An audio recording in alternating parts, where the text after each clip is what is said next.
আমার হায়াতের কসম, আমার ইমানের কসম, ওই আল্লাহর কসম করে বলছি যে আল্লাহর হাতে আমার জীবন। বর্তমান ফিলিস্তিনের যুদ্ধ শেষ হবে, ইমাম মাহাদি এসে যাবে।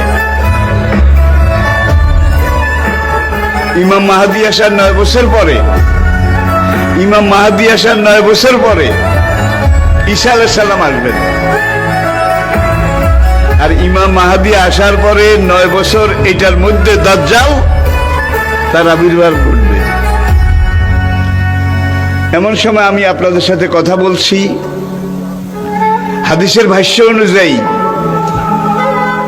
মনে করেন দাজ্জাল আপনার বাড়ির দরজায় এসে দাঁড়িয়েছে।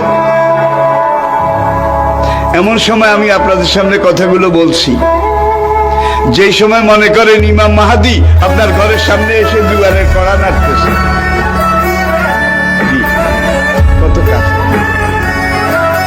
আল্লাহর নবী ইমাম মাহাদি সম্পর্কে, দাজ্জাল সম্পর্কে 70টা ভবিষ্যৎবাণী করেছেন। কয়টা?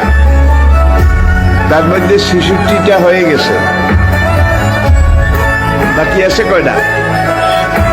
এই 4টার মধ্যে কিন্তু ইয়াজুজ মাজুজ বাইর হবে, সব খাইয়া ফেলাইবে।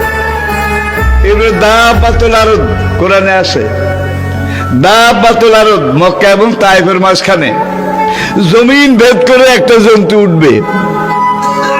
সেই জন্তুটা রাতের শেষ প্রহরে মাথা উঁচু করবে। মাথা এত উঁচু করবে, কাবা থেকে দেখা যাবে, ইয়ামেন থেকে দেখা যাবে, বাইতুল মাকদাস থেকে তার কল্লা দেখা যাবে। সে কল্লা উঁচু করে বলবে, হায় দুনিয়ার মানুষ, সে মুসলমান জাতি, দুর্ভাগ্য তোমাদের, আজকে রাতে আল্লাহ তওবার দরজা বন্ধ করে দিয়েছে।